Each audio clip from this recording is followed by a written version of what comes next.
Fundamentos, la preparadoria de introducción. Entonces queremos darle la bienvenida. El día de hoy les acompaña Carlos Zambrano, estudiante del cuarto año de Derecho. Bueno, ya él se va a presentar. Alumno de la profesora Ruth Vera y casi que especialista en el área de introducción al derecho. Excelente estudiante. Entonces nada, para no tomarnos tanto tiempo, lo vamos a dejar con Carlos. Hola muchachos, buenas tardes. Buenas tardes. Como ya Javier les comentó, soy estudiante del cuarto año de la carrera de Derecho. Esta iniciativa la hemos llevado como movimiento estudiantil desde hace bastante tiempo, que es dar preparadorías de las materias fundamentales del primer año. Entiéndase Introducción al Derecho, Derecho Civil 1 y Derecho Constitucional. Bien, para no alargarnos tanto, vamos a comenzar con lo que se inicia en Introducción al Derecho, que es básicamente el tema 1. En el libro de la doctora María Luisa Tosta titula este tema número 1 como Filosofía y Ciencia. En este aspecto ella comienza a hacer una distinción entre las ciencias naturales, las ciencias sociales y lo que ella llama las disciplinas normativas, que en ese caso Hans Kelsen lo denominaría ciencias normativas o ciencias jurídicas.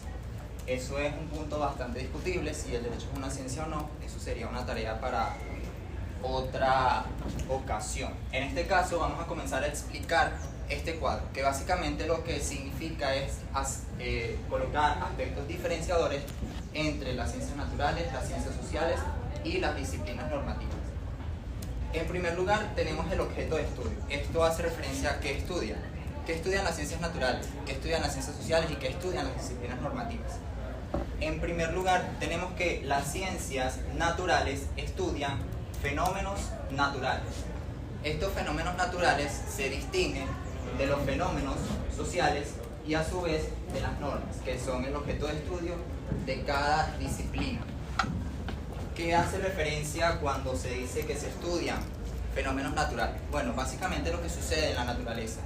Esto lo explica Hans Kelsen con estos principios: principio de causalidad y principio de imputación. Ya los vamos a ver más adelante. En segundo lugar, se trata de explicar el ámbito del objeto. Es decir, mientras que las ciencias naturales y las ciencias sociales estudian lo que es, las disciplinas normativas estudian lo que debe ser. Aquí comienza a establecerse una división entre lo que es y lo que debe ser. Entiéndase lo que es lo que sucede en la realidad, lo que podemos experimentar a través de los sentidos. Eso se conoce como una experiencia empírica. Empírico significa poder comprobar a través de la experiencia y por los sentidos.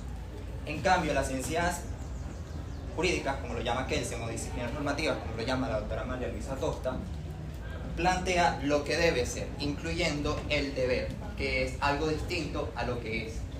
No es lo mismo decir que una persona debe ser sancionada por haber cometido un acto ilícito que decir que va a llover debido a las precipitaciones. Va a llover se sabe que es debido a las precipitaciones, es decir, entre la precipitación y que haya lluvia existe una relación de causalidad, es decir, todo efecto le sigue una causa. ¿Por qué llueve? Porque hay precipitaciones. Eso es como una relación de causa-efecto, lo llama Kelsen, que está ligada por un principio que es ese de causalidad. En cambio, en el derecho no sucede lo mismo, porque el derecho no se da en el ámbito de lo que es, se da en el ámbito de lo que debe ser. Vamos a plantear unas diferencias en cuanto al principio de causalidad y el de imputación más adelante. En tercer lugar tenemos la finalidad. ¿Cuál es la finalidad de las ciencias naturales y de las ciencias sociales? Es describir fenómenos. En este caso fenómenos naturales y en este caso fenómenos sociales.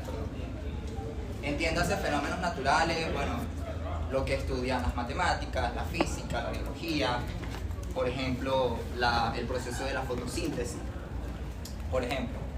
Y en el caso del derecho, su objeto, su finalidad es prescribir conductas. ¿Qué significa esto? Que a través de las normas, el derecho establece la conducta debida, lo que debe ser. ¿Qué significa esto? Básicamente que si una persona está obligada, por ejemplo, a pagar con su obligación, o sea, ella está obligada a cumplir con su obligación, eso es así no porque esté establecido en la naturaleza, sino porque una norma ha prescrito de esa manera debida la conducta. Entonces, esta relación del deber y la norma van súper ligadas para poder establecer una conducta que se entiende que es debida. Ahora, la formulación de las leyes en las ciencias naturales y en las ciencias sociales es la siguiente. Si es A, es B. Aquí ocurre lo mismo. Si es A, es B. Esto no significa más que hay una relación debido al principio de causalidad de que a todo efecto le sigue una causa. Lo que es A siempre y necesariamente será B. El ejemplo que estaba dando anteriormente sobre las precipitaciones y las lluvias. Siempre va a llover debido a que hay precipitaciones. En cambio, en el derecho no sucede esto. La fórmula en el derecho es: si es A, debe ser B. Como podrán notar, esto del deber se presenta en varios aspectos distintivos. Por ejemplo, el deber siempre está en una norma jurídica. Lo que debe ser está distinto al ámbito de lo que es. Y la formulación de esa norma es que si es A, es decir, si una persona, por ejemplo, incumple el pago de una obligación, debe ser B. Es decir, esa persona tiene una consecuencia por no cumplir con su obligación, que se está establecido precisamente en una norma jurídica. ¿Y cuál será? Bueno, dependiendo del ordenamiento jurídico. En el caso venezolano, la sanción o consecuencia jurídica por incumplir el cumplimiento de una obligación es la indemnización por daños y perjuicios. Esa sería como la consecuencia jurídica que se le imputa a la persona por haber incumplido la conducta que establece el derecho. Ahora, bueno, los principios que rigen, el principio que rige en las ciencias naturales y en las ciencias sociales es el principio de causalidad, mientras que en las disciplinas normativas es el de imputación. Ya voy a explicar un poco las diferencias entre esas. Y la comprobación entre las ciencias naturales y las ciencias sociales empírica. Empírica significa que se puede conocer a través de la experiencia y por los sentidos. En cambio, en las disciplinas normativas, la comprobación es formalizada, debido a que para nosotros decir que una norma jurídica es válida, debe cumplir una serie de requisitos. Por ejemplo, que haya sido dictado por la autoridad competente, que haya sido dictada en el territorio de la República Bolivariana de Venezuela, que haya sido dictada siguiendo el íter legislativo de formación de las leyes establecidas en la Constitución, etc. Estos requisitos se conocen como la comprobación formalizada de las disciplinas jurídicas. Si tienen alguna duda con respecto a esto, pueden hacérmela saber en cualquier momento si no entienden un aspecto, ¿ok? Ahora, quiero explicar las diferencias entre el principio de causalidad y el de imputación. Hans Kelsen, para los que, bueno, no sé si todos lo tratan o solamente hablo desde mi experiencia con la profesora Rupera, ella ordena básicamente a leer el libro de la teoría pura del derecho. La teoría pura del derecho es una obra escrita por Hans Kelsen. En su primer capítulo, él establece la distinción entre las ciencias naturales y las ciencias sociales. Dentro de las ciencias sociales, él dice que hay disciplinas o ciencias que se rigen por el principio de causalidad y hay disciplinas o ciencias que se rigen por el principio de imputación.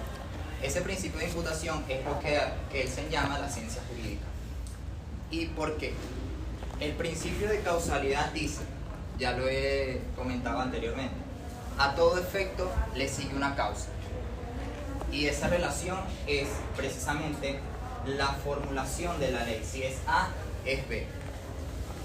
En cambio, en el derecho ocurre que el principio es el de imputación. ¿Qué significa imputación o imputar?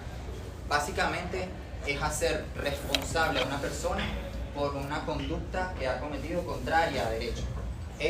O sea, imputación podría entenderse como sinónimo de hacer responsable. Una persona será responsable, es decir, esa persona será imputada por una sanción debido a un incumplimiento o un acto ilícito. Bien. Se dice que la imputación se parece a la causalidad, en el sentido de que hay dos hechos: el incumplimiento y la sanción. Sin embargo, esto no es del todo cierto, porque entre el incumplimiento y la sanción y en la causalidad entre el efecto y la causa hay diferencias.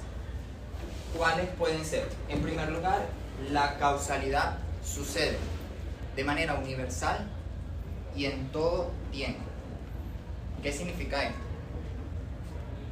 Si se pone a hervir un agua a 100 grados centígrados, el agua va a comenzar a ponerse caliente, evidentemente, y a hervir. Si se calienta un agua a 100 grados centígrados, esta hervirá. Esto sucede tanto en Venezuela como en Argentina, como en Estados Unidos, como en China. Las reglas de la causalidad son universales. Universal significa que ocurre en todo el planeta. Y también son de validez temporal indefinida, lo que significa que así yo ponga a hervir un agua en el momento en que nació Cristo, o yo ponga a hervir un agua hoy, el agua siempre va a hervir. Esa es la relación entre la causa y el efecto, y esa diferencia de la universalidad y la temporalidad indefinida. En cambio, la imputación no es universal y tampoco es por tiempo definido. Significa que no en todos los lugares del planeta ocurre la misma sanción para el mismo acto ilícito. En Venezuela, por ejemplo, está prohibido el aborto, pero en algunos estados de los Estados Unidos está permitido el aborto. Entonces vemos que hay dos consecuencias jurídicas para un cierto acto, lo que de una vez nos da por entendido que la universalidad en la imputación no existe. Lo mismo pasa con la temporalidad. No es la misma legislación de Venezuela actual que la legislación de Venezuela hace 300 años o hace mucho tiempo.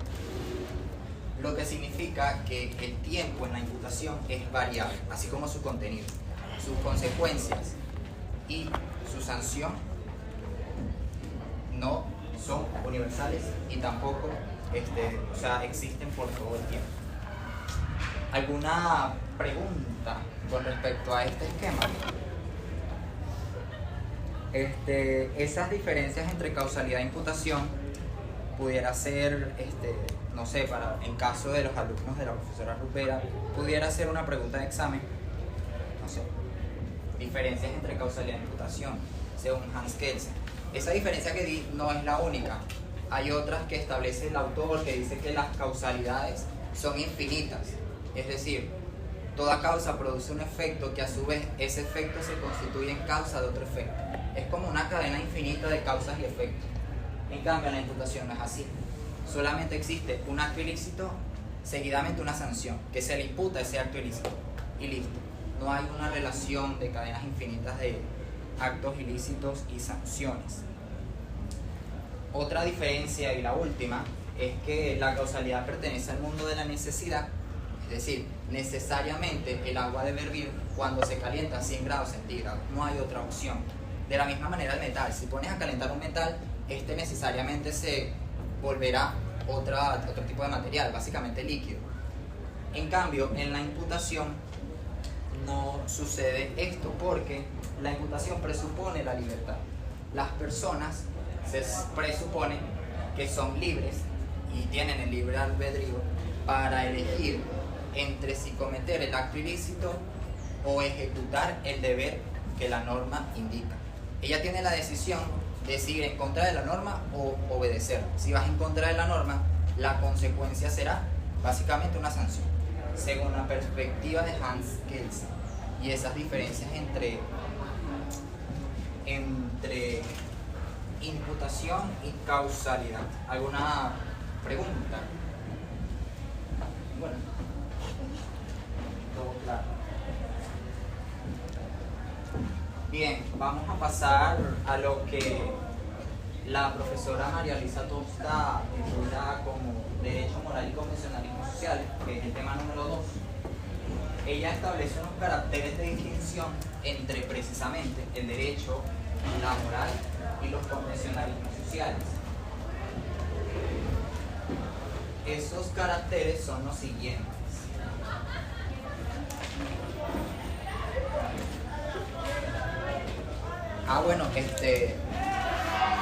Sería interesante que alguna persona diera un concepto de derecho, algún concepto de moral, algún concepto de convencionalismo social y si nota alguna distinción entre esos tres conceptos, mientras yo dibujo el esquema.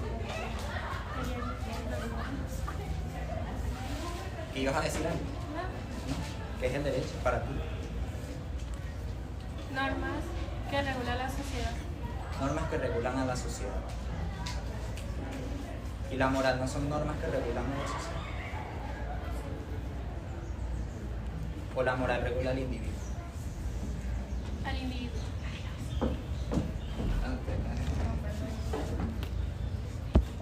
¿Y los convencionalismos sociales? ¿A quién regulan?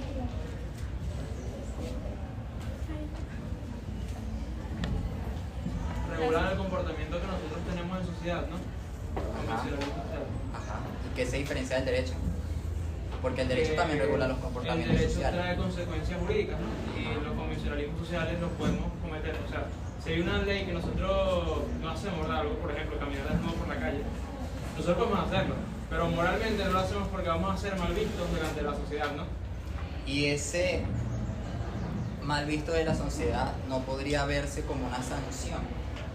No, porque no está, o sea, en el derecho no está escrito que eso es una sanción, no puedes ir preso, depende del sitio, claro. O puede ser una sanción, pero no jurídica. Es una sanción, Pero no jurídica. puede verse desde el punto de vista del derecho. ¿Y qué pasa con la moral? La moral también son normas, al igual que el derecho, al igual que los convencionalismos sociales. Uno de los puntos para diferenciar estos tres órdenes normativos son quién crea la norma. ¿Quién crea la norma en la moral? Nosotros mismos. Nosotros mismos. Nosotros mismos, ¿quiénes somos? La Cada sociedad. persona o cada sociedad. Cada sociedad. Cada sociedad, porque si cada persona creara su moral, Claro. imagínate, cada uno con una moral distinta. Se dice que la moral ciertamente es creada por la sociedad, pero deriva de la razón. No puede derivar de un capricho o de lo que yo creo que, bueno, eso es bueno, ¿no? Se dice que la moral se crea desde la razón. Ahora, ¿qué pasa con los convencionalismos sociales? ¿Quién crea las normas de los convencionalismos sociales? Por ejemplo, decir buenos días. Entrar a una camioneta y decir buenos días o darle el asiento a una persona discapacitada. Eso no está escrito en ninguna norma y no es una sanción incumplir esa norma, Sería jurídicamente costumbre, ¿no? hablando. ¿Cómo? Costumbre sería. La costumbre. Consuetudinariamente, dicen en los libros. Sí, efectivamente se dice que los convencionalismos sociales se crean a través de las costumbres. Muy bien. ¿Y el derecho? ¿Quién crea el derecho? Por eso es que se dice que la base del derecho es consuetudinaria, ¿no? Por lo menos en el derecho positivo. Los positivistas o los seguidores del derecho positivo establecen que el único derecho existente es El el que está derecho escrito. que está puesto, dicen ellos. ¿Puestos por quién? Por ¿Quién un pone ente. ese derecho? Por un Dios. ente. Un ente. O sea, un ente capacitado para ponerlo, el Estado, por ejemplo. En Venezuela es La Asamblea Nacional. la Asamblea Nacional. En Venezuela, la Asamblea Nacional constituye la rama legislativa del Poder Público Nacional, es decir, es la creadora de las leyes. Efectivamente, la Asamblea Nacional crea leyes, pero el derecho solamente son leyes. Por ejemplo, la Constitución. La Asamblea Nacional crea la Constitución. ¿Quién crea la Constitución?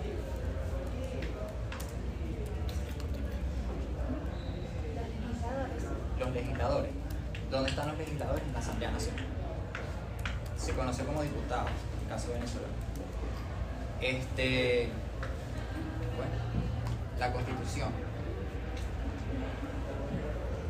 La Constitución tiene como dos maneras de poder modificarla, que es la enmienda y la reforma.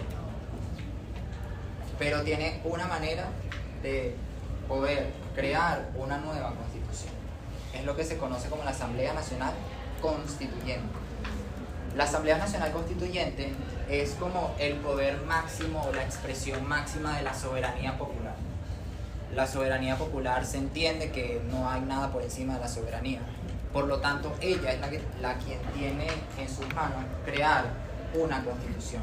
Entonces, la Asamblea Nacional Constituyente está para crear una constitución, ¿sí? Bien, vamos a pasar estos caracteres de distinción entre el derecho, la moral y los convencionalismos sociales, que son los que expone la profesora Tosta en su libro. En primer lugar, tenemos los caracteres de unilateralidad y bilateralidad. ¿Qué hace referencia a esto de unilateralidad y bilateralidad? Una forma o técnica para poder recordar esto es las palabras imperativo y atributivo. Imperativo porque impone, atributivo porque atribuye. Imperativo significa imponer, pero aquí ¿qué impone? Se imponen deberes, solamente se imponen deberes. En cambio, lo atributivo, que hace referencia a una atribución, es que atribuye, derechos. Entonces, en la moral es unilateral. ¿Por qué? Porque solamente impone deberes. El derecho es bilateral. ¿Por qué? Porque además de imponer deberes, atribuye derechos. En los convencionalismos sociales también es unilateral porque solamente imponen deberes, no atribuyen derechos. Yo no puedo decir que yo tengo derecho a sentarme en un asiento porque soy joven y estoy cansado, no. O tengo derecho a que me den los buenos días. Eso no es aceptable. El segundo carácter es interioridad y exterioridad. Este carácter hace referencia al motivo de la obediencia de la norma. Si preguntásemos por qué obedecemos las normas, la respuesta dará la clasificación. Por ejemplo, en la moral, ¿por qué obedezco las normas morales? Si la respuesta es porque la moral deriva de la razón y yo como ser racional soy consciente de que debo cumplir el deber por el mismo deber, eso se entiende que es interior, porque el motivo de la obediencia está originado de la razón y se entiende que el deber debe ser cumplido por el mismo deber. En cambio, en el derecho se dice que es exterior porque el motivo de la obediencia es ajeno a la razón. Aquí se pone el caso de por qué te paras cuando un semáforo está en rojo. Por ejemplo, en un semáforo cuando está en rojo, ¿por qué te detienes? Porque te multan si te comes la luz. Porque si te comes la luz te multan. Porque si me como la luz puedo atropellar a alguien. Porque si me como la luz y atropello a alguien puedo dañar mi carro. Porque si atropello la luz, atropello a alguien, daño mi carro, me puedo dañar a mí o lesionar. Hay muchos motivos que son ajenos a la razón y al cumplimiento del deber por el deber mismo. Esos motivos se dicen que son exteriores. Muchos motivos que están ajenos a la razón. Los convencionalismos sociales es el mismo caso del derecho, solo que el motivo de la obediencia no son como motivos de miedo a la sanción, o podría decirse sí, si ves la sanción como el repudio social, pero desde el punto de vista jurídico eso no se considera una sanción. Entonces, el siguiente carácter es la autonomía y la heteronomía. En este carácter se dice que para que una norma sea autónoma debe ser originada por la razón. En cambio, una norma será heterónoma cuando es originada por algo distinto de la razón. Ya lo conversábamos, la moral es autónoma porque deriva de la razón misma del hombre en sociedad. En cambio, el derecho y los convencionalismos sociales son heterónomos porque sus normas derivan de una serie de elementos que son distintas a la razón.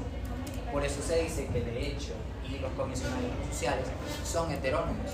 Heterónomo significa por otro, o sea, deriva de otro. Y la coercibilidad y la incoercibilidad hace referencia a la aplicación de la fuerza para poder hacer cumplir lo que establece la norma.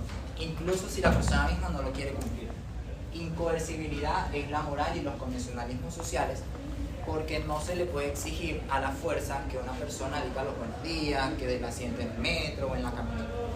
En cambio, en el derecho es netamente coercible. Hans Kelsen dice que entre el derecho y la fuerza existe una relación impretermitible, es decir, que ellos deben necesariamente complementarse para que pueda existir el derecho. El derecho, voy a hacer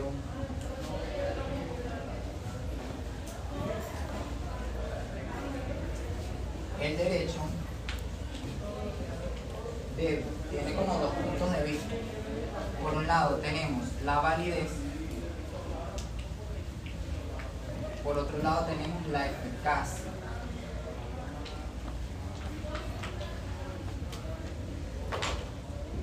En el cuadro anterior, en el esquema anterior, teníamos que el derecho era, es necesariamente de comprobación formalizada, es decir, que debe cumplir los requisitos establecidos en la Constitución para crear una ley, debe ser dictada por la autoridad competente en el territorio de la República, entre otros requisitos. A eso se hace referencia a la validez. Validez es que el derecho sea creado conforme a lo que el mismo derecho establece. El derecho tiene la particularidad de ser llamado de la misma forma como se estudia. En cambio, la eficacia, dice de Enterría, la eficacia hace referencia a la posibilidad de poner en ejecución lo establecido en el derecho válido. En otras palabras, si hay en el derecho hay un conjunto de normas que son totalmente válidas, pero son ineficaces, eso se podría hablar de un verdadero ordenamiento jurídico. Es decir, que existan normas que prohíban la violación, existan normas que prohíban el homicidio, existen normas que prohíban el hurto, el robo, etc. Pero la sanción no se aplica cada vez que se cometen estos delitos. O sea, una persona viola y no la meten presa, una persona mata y no la meten presa, una persona roba y no la meten presa, etc. ¿Se podría decir que verdaderamente existe el derecho? No. Para Kelsen dice que no. Necesariamente un ordenamiento jurídico válido debe ser eficaz. Es decir, que eso que está establecido en la norma debe llevarse materialmente a la práctica, debe cumplirse. Esa relación entre derecho y fuerza, Kelsen la explica en su libro de la teoría pura del derecho. Bueno, a veces es un poco enredado en entender a Kelsen. ¿Han leído la teoría pura? No. No. Pero tienen pensado leerlo. Mi hermano la leyó. Ya Ya está en tercer año. Ya está en tercero. Él está en tercer año. Mi hermano la leyó y siempre se la pasa hablándome de eso. Mira, es que entender a que, oye, yo creo que hay que leerlo más de 3 veces para poder entender lo que Kelsen trata de explicar. Lo más famoso de Kelsen es lo que muchos mal llaman la pirámide de Kelsen, ¿no? Bueno, lo cierto es que Kelsen nunca habló de pirámide, él habló fue de un orden o estructura jerárquica, pero en muchos lugares lo conocen como pirámide de Kelsen, no solo en Venezuela. Eso es a nivel internacional. Utilizar la palabra o expresión pirámide de Kelsen es un poco erróneo. El tema 3, bueno, si hay alguna pregunta, entre los caracteres de distinción entre derecho moral y convencionalismo sociales, o las diferencias entre las ciencias naturales y las ciencias sociales, las ciencias normativas.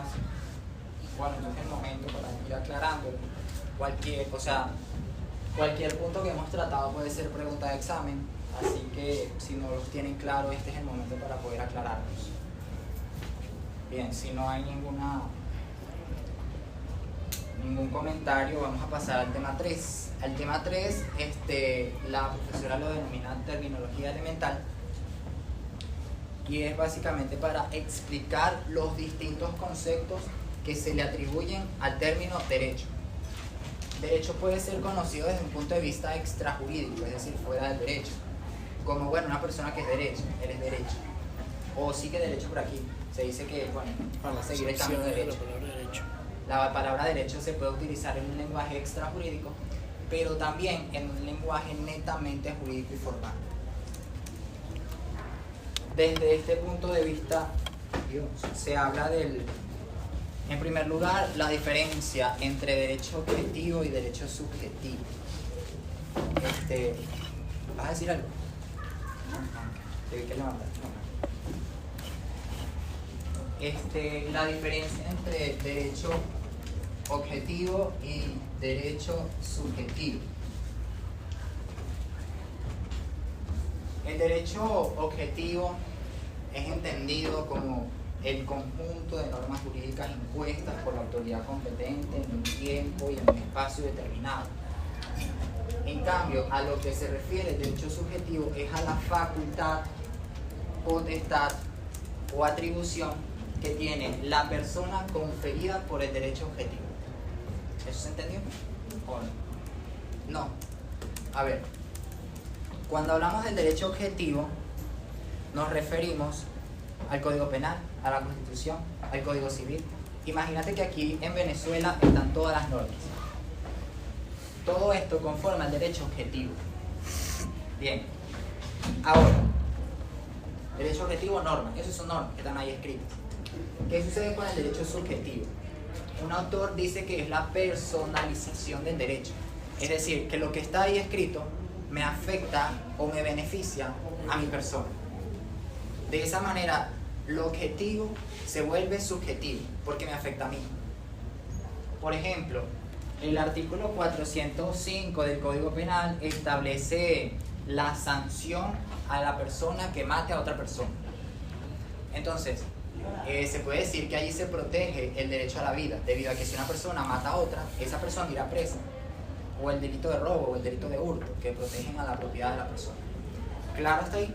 O sea, bueno, adicional a esto, Kelsen dice que el derecho subjetivo solamente existe cuando en la persona nace una potestad de acudir a un órgano jurisdiccional y poder exigir mediante denuncia, demanda o querella lo que está establecido en la ley. En otras palabras, y súper básico, según Hans Kelsen, si un derecho no establece una sanción, realmente no es un derecho. Se dice, según esto, que el derecho de propiedad existe porque si a mí me hurtan este marcador, en mí nace una facultad de acudir a los tribunales y demandar a la persona o denunciar a la persona que me ha hurtado ese objeto mueble que me pertenece a mí. En cambio, si la Constitución, por ejemplo, establece el derecho a una vivienda digna, ¿realmente es un derecho? Desde el punto de vista de Hans Kelsen, para que exista un derecho debe existir necesariamente una sanción en caso de incumplimiento. ¿Cuál sería el incumplimiento en una vivienda digna? Si la Constitución política establece que todos tenemos derecho a una vivienda digna y yo no tengo una vivienda digna, ¿se me violenta mi derecho a la vivienda? ¿Sí? ¿Por qué? Porque no te lo están dando, ¿no? Si yo no tengo vivienda digna, ¿verdad? No tengo. La Constitución política establece que toda persona venezolana debe tener una vivienda digna. Yo soy venezolano y no tengo vivienda digna. En mí nace una facultad de ir a los tribunales y demandar al Estado para que me construya una vivienda digna. No está establecido en la ley por los momentos. No existe que vaya a demandar al Estado para que me construyan una vivienda. No existe que yo vaya a demandar al Estado para que me obligue a mí a ver clases. No existe una facultad en mí para ir a demandar al Estado y que me obligue a alimentarme. Ok, eso es como un pequeño inciso a lo que refiere Kelsen sobre el derecho subjetivo. Claro, la chica que tenía la duda sobre esto, sí. Ahora bien, Ahora sí. hay otras nociones que se le atribuyen al derecho, y es el derecho positivo frente al derecho natural. ¿Qué significa derecho positivo? Derecho positivo. Se dice que positivo deriva del latín postim, significa puesto, que ha sido puesto por la autoridad competente. Entonces, derecho positivo es todo el conjunto de normas que han sido establecidas en un territorio y en un espacio determinado por la autoridad competente. En cambio, al derecho natural se distingue de esta posición del derecho positivo en que el derecho natural no ha sido puesto por una autoridad competente, o por lo menos no entre los seres humanos, sino que ese derecho natural está por encima de la voluntad humana, mientras que el derecho positivo lo imponen las personas, es decir, nosotros mismos creamos la Constitución, nosotros mismos creamos el Código Penal, nosotros mismos creamos la ley. El derecho natural dice que independientemente de lo que creen los hombres, hay un conjunto de normas que son superiores y que a su vez se entienden inmutables, se entienden invariables, se entienden universalmente válidas. ¿Qué significa esto?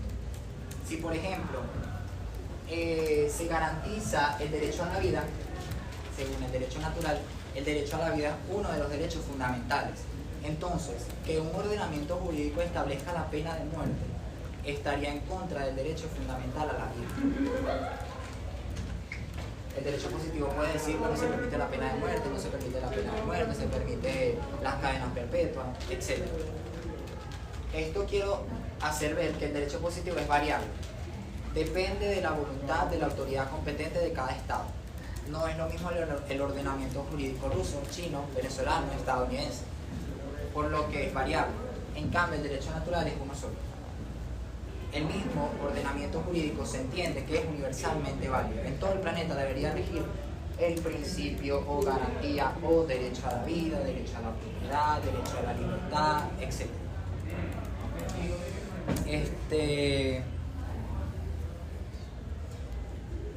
Dentro del derecho positivo y dentro del derecho natural existen corrientes filosóficas. Aquí se entienden ius positivistas y aquí se entienden ius naturalistas. Ellos son los que se encargan de estudiar al derecho natural y ellos son los que se encargan de estudiar al derecho positivo. Los ius naturalistas afirman que existe el derecho positivo. Ellos dicen, efectivamente, el derecho positivo existe, pero siempre y cuando vaya en contra de los postulados del derecho natural, eso no debe ser considerado derecho. ¿Por qué? Porque el derecho natural tiene un contenido o una relación con la justicia y con la moral. Ahora, el derecho positivo le puede dar igual que un ordenamiento jurídico sea justo o sea injusto, que sea moral o que sea inmoral, que sea católico o que no sea católico, que sea judío, etc. Al derecho positivo eso le da igual. No pasa lo mismo con el derecho natural. En cambio, los ius positivistas niegan la existencia del derecho natural. Ellos dicen, no, ese derecho natural no existe porque ¿quién me da certeza de que estas normas existen? ¿Dónde existen? ¿Dónde están? ¿Quién las impone? ¿Dios? ¿Quién conoce a Dios? ¿Quién sabe cuál es la voluntad de Dios? ¿Quién sabe cuál es la voluntad de la naturaleza humana? Por eso dicen los ius positivistas que el único derecho que existe es el de ellos, es el derecho positivo. Por lo que la voluntad de la autoridad competente será la expresión que se pueda plasmar en el ordenamiento jurídico de cada país, de cada estado, en cada tiempo determinado. ¿Clara la diferencia entre derecho positivo y natural? Sí. ¿Alguna pregunta por ahora? Yo tengo una pregunta. La diferencia entre derecho positivo y objetivo. Mira, lo que sucede con el derecho positivo es que lo que hace es contraponerse al derecho natural. Okay. Porque si lo ves desde un punto de vista exterior, no tienen diferencias.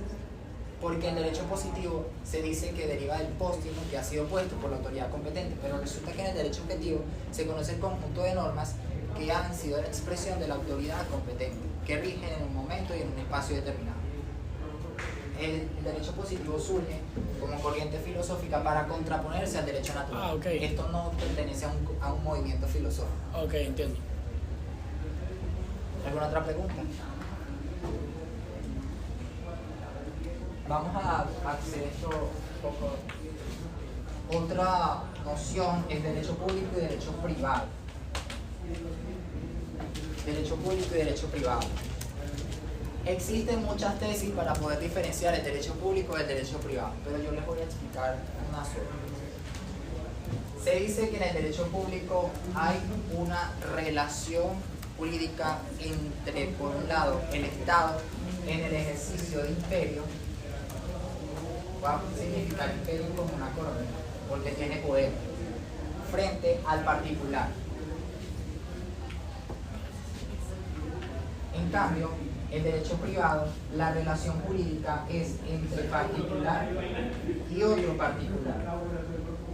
Ellos están en un plano de igualdad, en cambio, ellos están en un plano de subordinación. ¿Claro esto? No. ¿Sí? Ahora una pregunta. En el derecho privado, en esta relación jurídica, una de las partes puede ser el Estado. No. ¿Por qué? ¿Cómo? Por ejemplo, el Estado ya es como que quizás tú que estamos llevando como un acuerdo, Negocio jurídico. un negocio, ajá. Sin embargo, acá sí, porque el Estado está por encima de nosotros prácticamente. ¿Ok? Otras respuestas. El Estado puede formar parte de una relación jurídica privada. Podemos entender como relación jurídica privada un contrato establecido entre las personas. Ajá. En general eso sí podría ser, por ejemplo, el Estado podría contratar a un agente externo para que haga un estudio dentro de una zona del país y eso podría entenderse como un derecho privado. Ok, fíjate. En personas, derecho civil 1, te explican que hay dos tipos de personas. La persona jurídica natural La persona jurídica. y la En sentido persona estricto. jurídica en sentido estricto Estricto sensu. o estricto sensu. Aquí hay dos personas. Personas pueden ser natural O o jurídica. jurídicas. El Estado evidentemente no puede ser una persona natural, porque no es un individuo de la expresión. Pero el Estado puede ser una persona jurídica. Sí. Sí. ¿Cómo?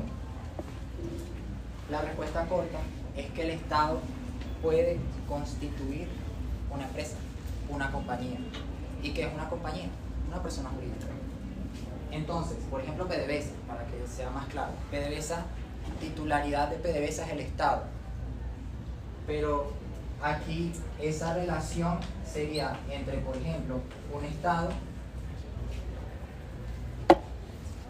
Sí, vamos a poner otro para que- Fíjense que aquí el Estado no tiene la coronita. La coronita significa el imperio, el poder que tiene el Estado sobre las personas. Sin embargo, acá el Estado no tiene ese poder, porque él actúa como una persona, pero jurídica. Por ejemplo, que aquí en vez de Estado esté PDVSA. O alguna otra compañía del Estado. Lo que quiero significar es que el Estado puede crear una persona jurídica y formar parte de una relación jurídica de derecho privado. ¿Sí? O sea, una representación del Estado como parte del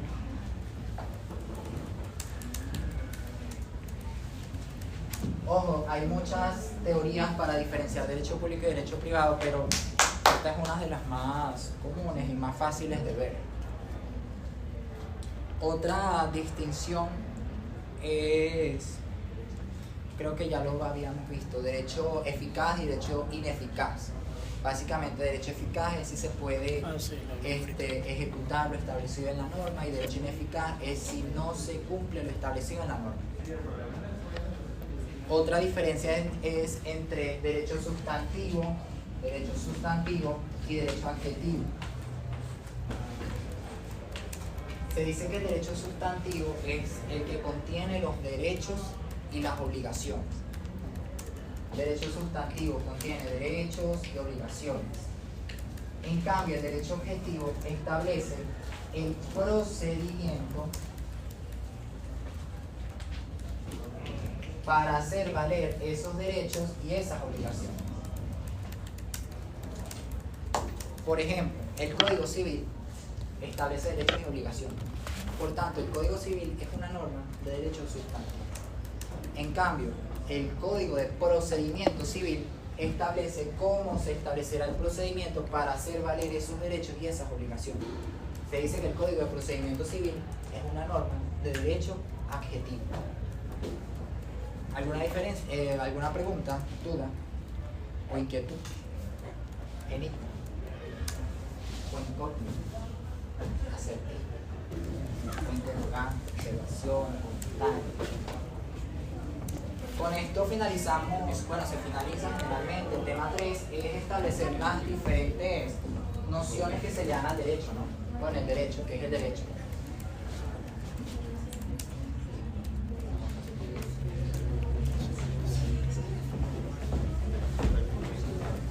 Bien, si no hay ninguna duda y todo está claro con los distintos conceptos que se le dan al derecho.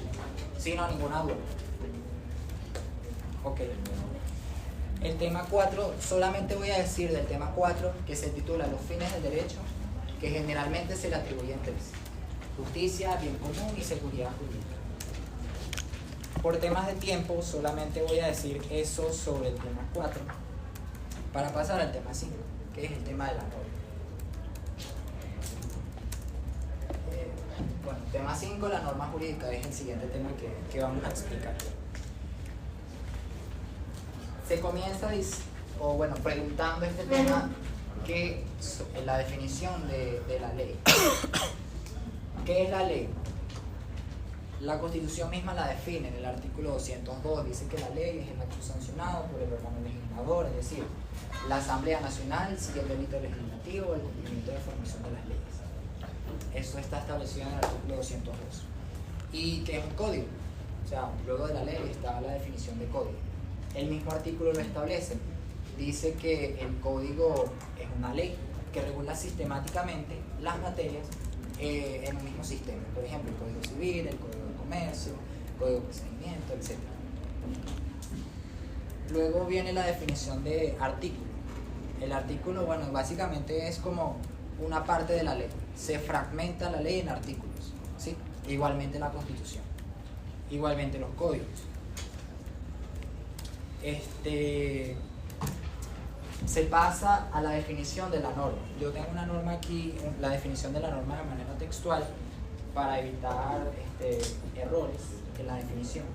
Y establece que la norma jurídica es un mandato, una regla, una prescripción reguladora de la conducta humana. Eso lo vimos en el tema 1, que las normas prescriben conductas para regularlas, que atribuye derechos e impone deberes. Eso lo vimos en el tema 2, en el carácter imperativo y atributivo del derecho. Y ella emana de la autoridad competente y en caso de incumplimiento acarrea una sanción.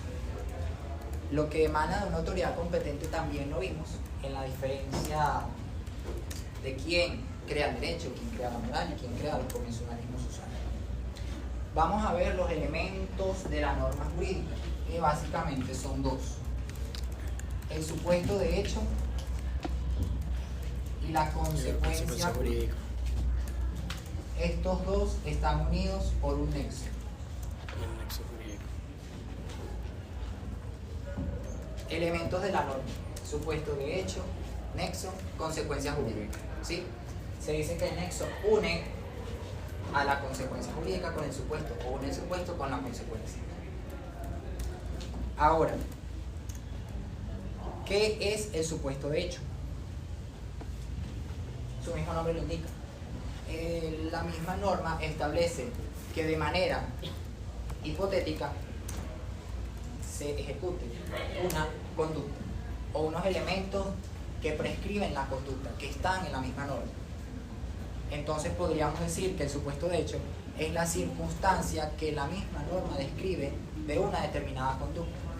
La consecuencia jurídica es cuando en ese supuesto de hecho se cumplen todos los elementos establecidos en la norma, se va a producir la consecuencia jurídica. Entonces la consecuencia jurídica básicamente es el producto de que el supuesto de hecho se cumple. Si se cumple el supuesto de hecho, se cumple, el producto es la consecuencia jurídica, que se asocia generalmente a una sanción, como lo dijo Kelsen, entre la relación, el derecho y la fuerza. Ya lo expliqué un poco anteriormente. En cambio, esta raya, que es la encargada de unir al supuesto con la consecuencia, es lo que se le llama nexo.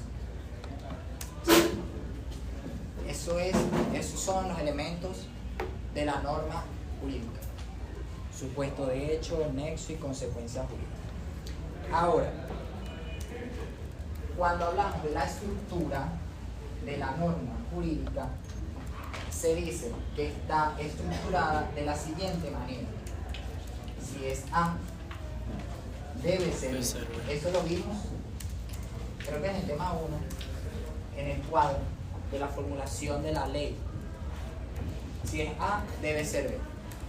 Sin embargo, en este tema se agrega: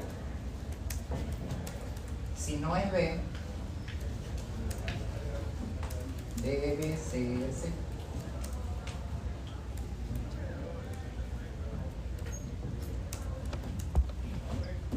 ¿Eso ya se lo dieron?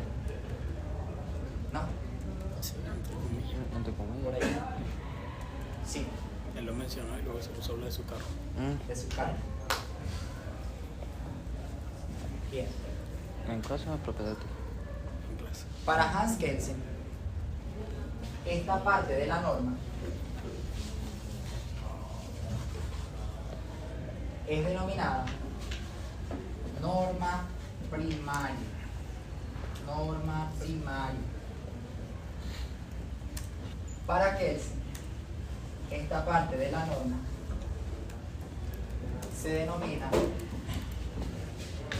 norma secundaria.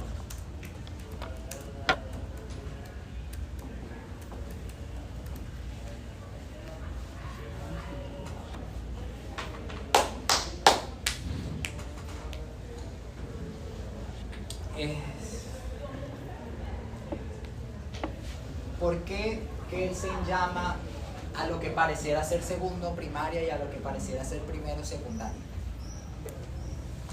Él dice que la norma primaria establece la necesaria relación de imputación entre el acto ilícito y la sanción. Entre esta formulación, el acto ilícito, ¿dónde está reflejado? El acto ilícito. Que si no es A. No, no. en la norma primaria. Si no es B.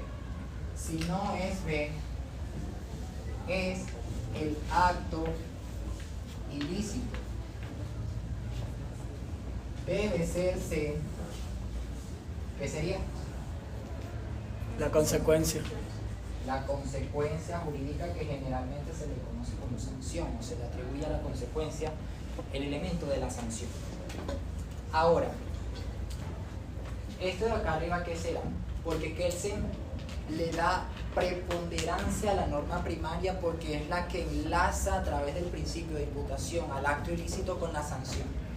Y ya decía yo anteriormente que no existe un derecho, según Kelsen, si no se establece una sanción en caso de violar.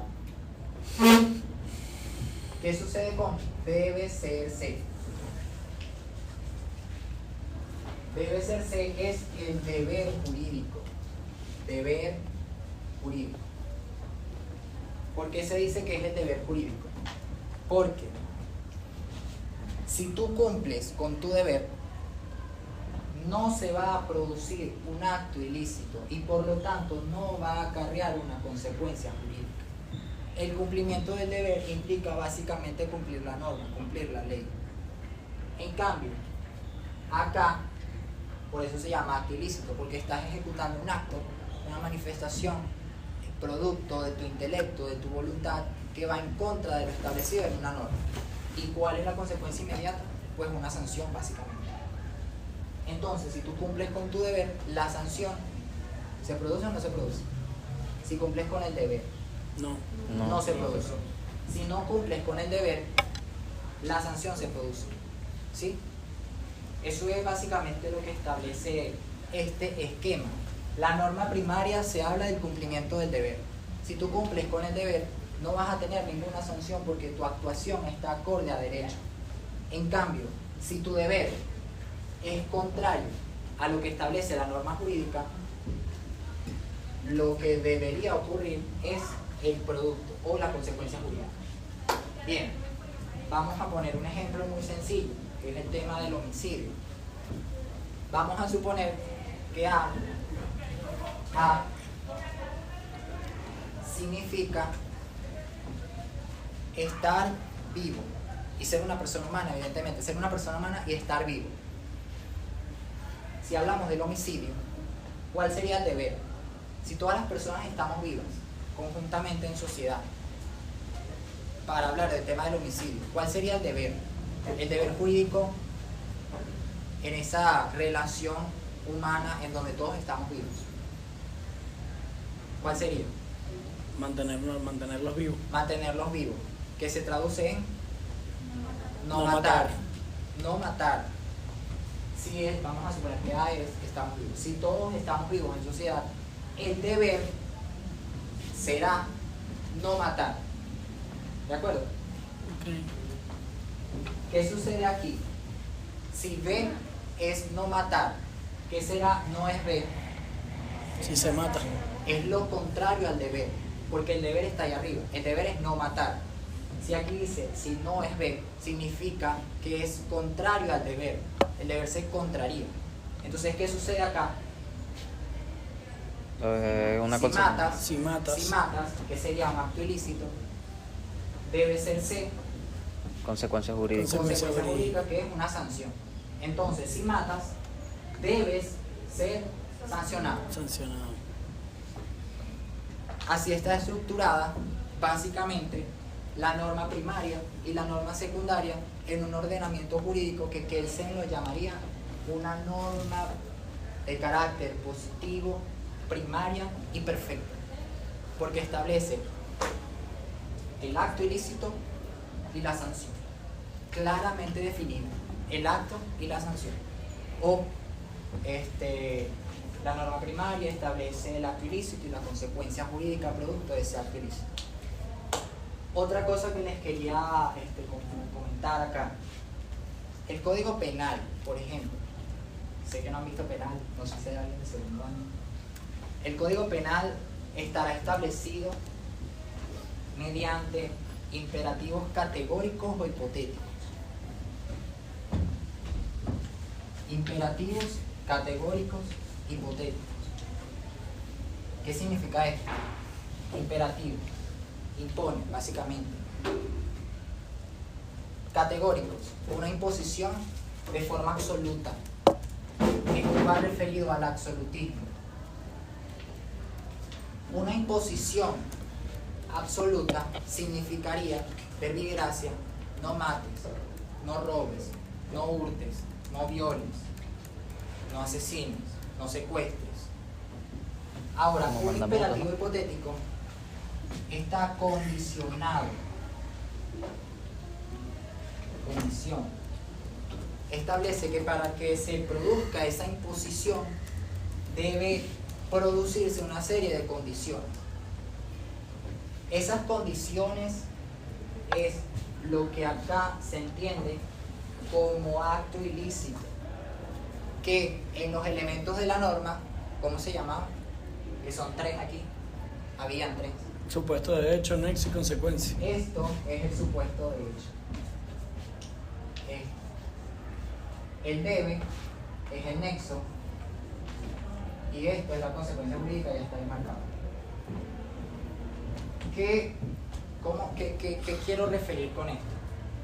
Los imperativos categóricos son absolutos, que no los establece el Código Penal. ¿Quién establece imperativos categóricos? Por ejemplo, la religión. Sus mandamientos: no mates, no robes, honra a tu padre y a tu madre. Según esos mandamientos, ¿cuál sería la sanción? ¿Cuál es la condición que produce una sanción? ¿Cuál sería como el supuesto de hecho?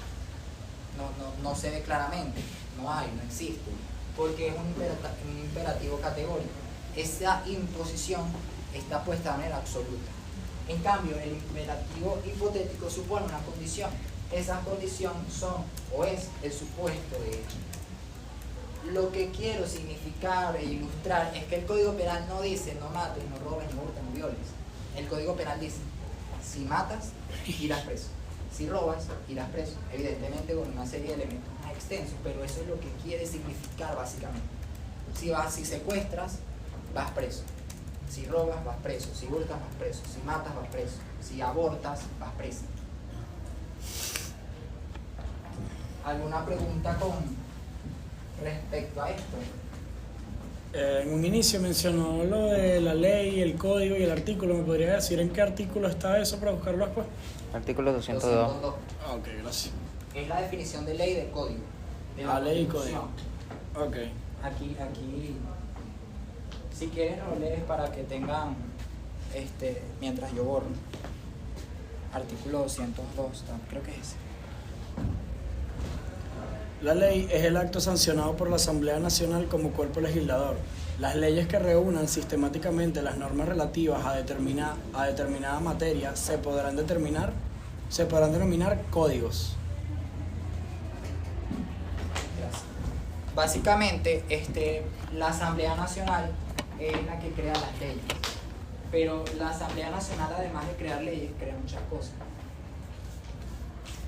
Pero para que una ley sea considerada como tal, debe seguir el cumplimiento de los requisitos, de los elementos, de las condiciones que establece la Constitución a partir del artículo 203. ¿Alguna pregunta con la norma, los elementos, con su estructura, con la norma primaria y secundaria, algo que no les haya quedado claro?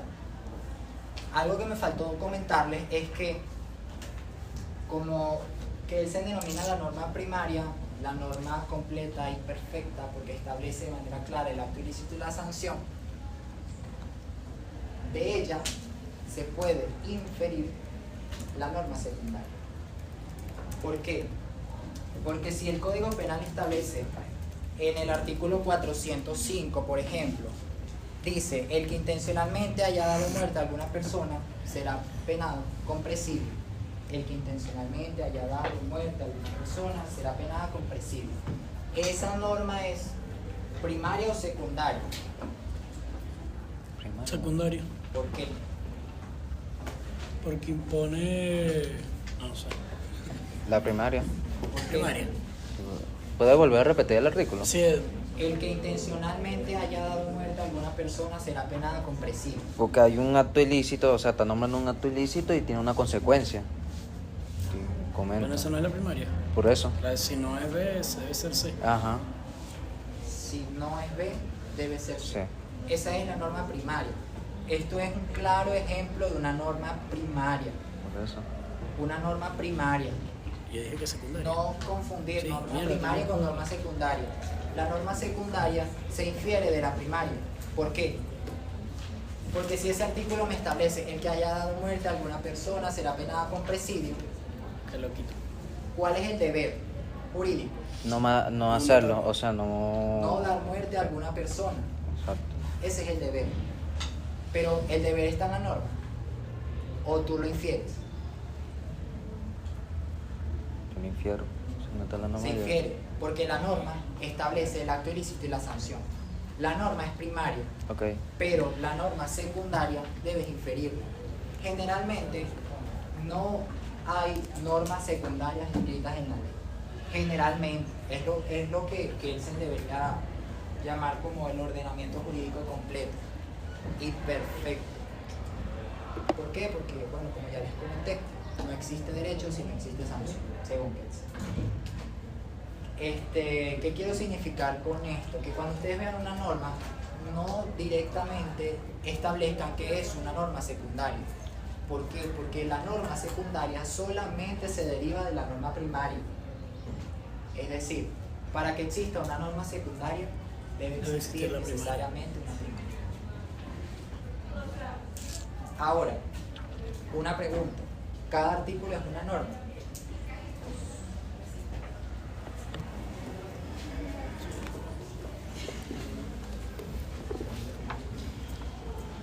Cada artículo es una norma.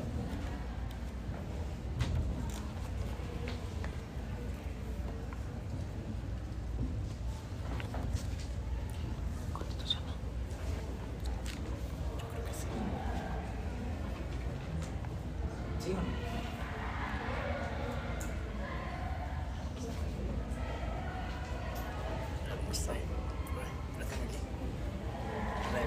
Sí, no sabe, ni idea. No necesariamente. En este artículo 405 del Código Penal, evidentemente hay una norma de tipo primaria. ¿Por qué? Porque establece el acto ilícito y la sanción. Sin embargo, pueden haber varias normas establecidas en un solo artículo. Por ejemplo, son artículos largos. Generalmente establecen varias normas. Si es esto, es esto. Si es esto, es esto. Si es esto, es esto. Pero todo está en el mismo artículo. Entonces, no necesariamente un artículo es una norma. Ahora, Un artículo pueden ser varias normas. puede haber una norma en varios artículos. Sí. ¿Por qué?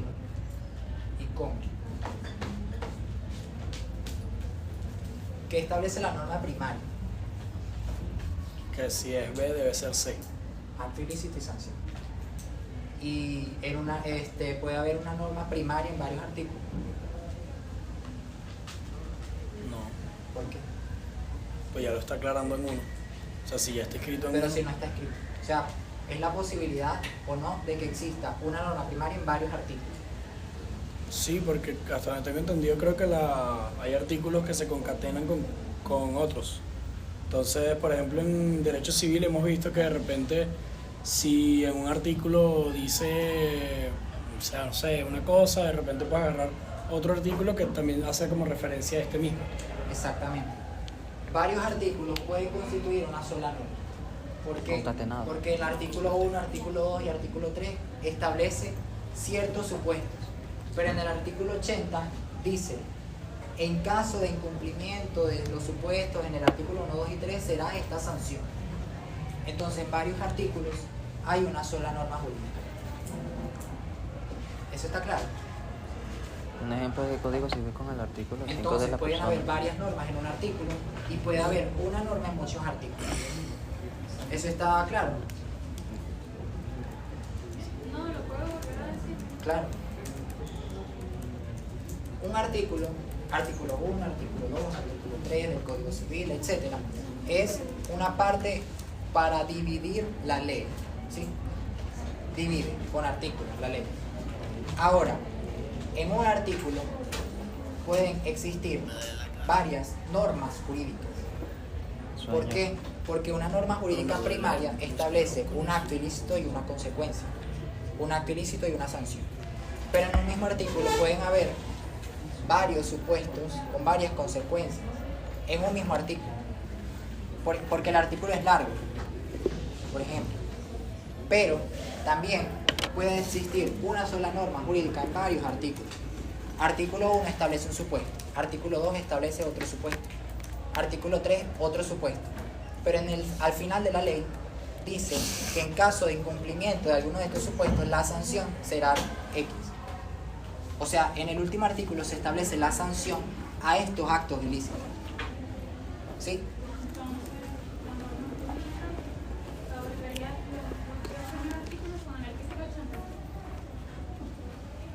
Porque la norma jurídica primaria está constituida necesariamente por el acto ilícito y la sanción. Consecuencia jurídica. Supuesto de hecho, consecuencia. Ahora, Según Kelsen, no, o sea, esta afirmación de que existen normas primarias y secundarias a veces es como incompleta. Porque si decimos que el ordenamiento jurídico solamente existen normas primarias, ¿qué sucedería en el caso de, por ejemplo, el artículo 1 de la Constitución, que dice que la República Bolivariana de Venezuela es libre, independiente y fundamenta su patrimonio y valores en la igualdad? ¿Cuál es el supuesto de hecho y la consecuencia en ese artículo? No hay, no existe. No se puede decir que es una norma secundaria porque no hay una primaria para poder derivarla. ¿Qué sucede en estos casos? Él lo llama normas jurídicas no independientes. Normas jurídicas no independientes. ¿Qué significa no independiente? Que dependen de otras. ¿Cuáles son los casos de las normas jurídicas no independientes? Uno, cuando solo prescriben una conducta. Ese es el caso número uno. Solo prescriben una conducta. Esto es importante para los estudiantes de la profesora Ruth, que copien y vayan como memorizándolo, porque esto es esencial. Tienen que saberlo. El numeral 2 es que las normas jurídicas no independientes que permitan positivamente una conducta. El numeral 3 es las que eliminan la validez de otras normas. Las que eliminan la validez de una norma. Unas normas se derogan por otras normas y se abrogan por referéndum. Además, se anulan por la Sala Constitucional del Tribunal Supremo de Justicia en ejercicio de su control concentrado. Eso se ve en Constitucional, no sé si lo hayan visto. También están las normas no independientes que facultan una conducta o otorgan poderes jurídicos, y las que determinan el sentido de otras normas. Básicamente las normas que definen qué es una norma, qué es otra norma, qué se entiende por persona. Están en el Código Civil, por ejemplo. Yo les quería hacer un caso práctico de la norma jurídica, no sé si por el tema tiempo. Pero son las 2:30 en punto, entonces tienen clase, no tienen que irse. O sea, ya cubrimos la hora y media completa. Ya me tengo que ir. Puta madre. No sé, digamos que se tienen que ir, por eso. Yo sé. Pero los que estén interesados en un ejercicio práctico de la norma jurídica pueden buscar. Yo estoy en la escuela prácticamente todos los días, o pueden buscar algún muchacho de ITES y le preguntan: mira, Carlos, le dan mi número y tal, y yo los contacto para poder hacer ejercicios prácticos de la norma jurídica. ¿Por qué les digo esto? Porque para la profesora Rupera en sus exámenes la primera pregunta es analizar una norma. ¿Tú ves con Ruth?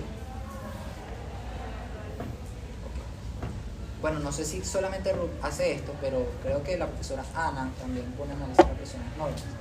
No sé qué otro profesor coloque esto. Pero sí, para la profesora Ruth, la primera pregunta es: analice la siguiente norma jurídica. Y ella te da artículo 423 del Código de Comercio. Y tú te quedas como que, ok, te presentan una norma, por ejemplo esta.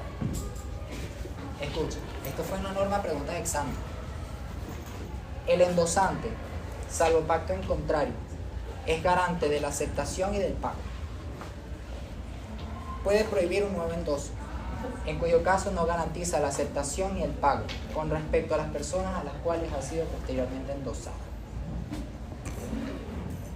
¿Qué sucede con esta norma jurídica? Complejo. Primero, hay que determinar si es una norma primaria. Si es una norma primaria, significa que tiene supuesto de hecho, nexo y consecuencia jurídica. Por lo tanto, debe inferirse la norma secundaria. ¿Sí? Si es una norma primaria, debe inferirse una norma secundaria. Si no es una norma primaria, debe encuadrar en uno de estos 5 numerales de la norma no independiente. Yo no lo copié. Para hacer el ejercicio práctico de la norma hay que hacer varias cosas. Entonces, habría que hacer, no sé, bueno, a los interesados, para explicarles lo que hay que hacer para poder analizar la norma jurídica y establecer si es primaria, cómo se saca la secundaria, si es no independiente, cómo se hace el establecimiento de la relación entre los supuestos de hecho, porque esa norma establece varios supuestos, establece varias consecuencias. Entonces, por ahí escuché que era compleja, entonces la norma se dice que es simple, compuesta o compleja, entonces habría que analizar la norma jurídica en cada caso. Bueno, muchachos, espero que haya sido productiva la preparaduría, espero haberles aclarado si sea algo de todo esto.